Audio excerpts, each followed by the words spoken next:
కూచిపూడి అన్న పదం కొత్త ఆట నేర్చిందా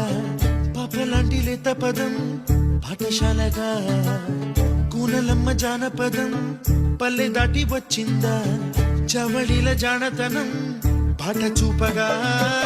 కుంచెలో దాగే చిత్రాలు ఎదురొచ్చేలా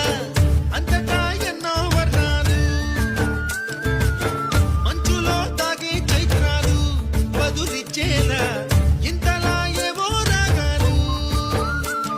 కూచిపూడి అన్న పదం కొత్త ఆట నేర్చిందా పాపలాంటి లేత పదం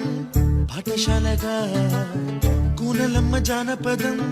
పల్లె దాటి వచ్చిందా చవళిల జానతనం పాట చూపగా